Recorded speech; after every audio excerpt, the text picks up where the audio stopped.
उद्या काय काय घडेल मला माहित नाही. जगात बरंच काही चाललेलं आहे.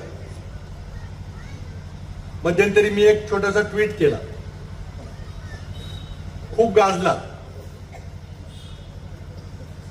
मी म्हटलं की कदाचित महिनाभरात मराठी माणूस भारताचा पंतप्रधान होईल. करारला बोललो मी. अनेकांचे फोन आले, विचारले याचा अर्थ काय, कसं काय. कोण म्हटलं की तुम्ही होणार का. कारण कोणाला माझी पार्श्वभूमी माहीत नव्हती. आता मराठी माणूस पंतप्रधान व्हायचा झालं तर आत्ता बसला माणूस त्याला बाजूला गेलं पाहिजे. पण आधी मी अधोरेखित केलं की नाव न घेता बहुतेक बदल घडण्याची शक्यता मला दिसते. आणि जर बदल घडला तर काँग्रेसचा काही पंतप्रधान होणार नाही, कारण आमच्याकडे बहुमत नाही. तर मग होणार हीच लोक, पण त्यांचा मग कोणताही दुसरा माणूस येईल, कदाचित मराठी माणूस येईल असा माझा संदर्भ होता.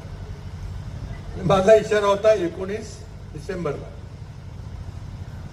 कारण 19 डिसेंबरला अमेरिकेत संसदेने कायदा केलेला आहे.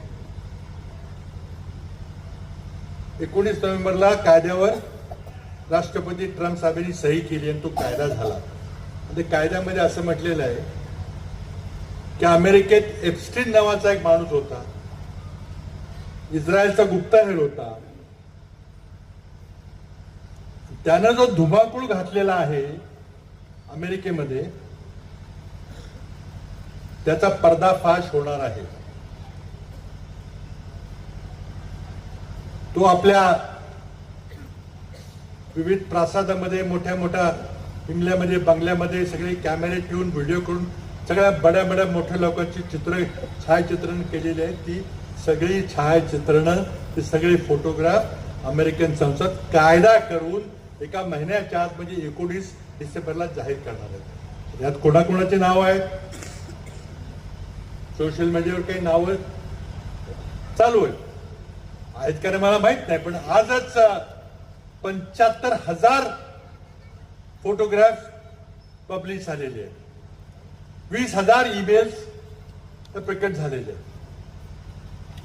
आणि त्यामध्ये अमेरिकन संसदेने सांगितले की हा डाउनलोडेबल डेटा पाहिजे, हा सर्च करता आला पाहिजे.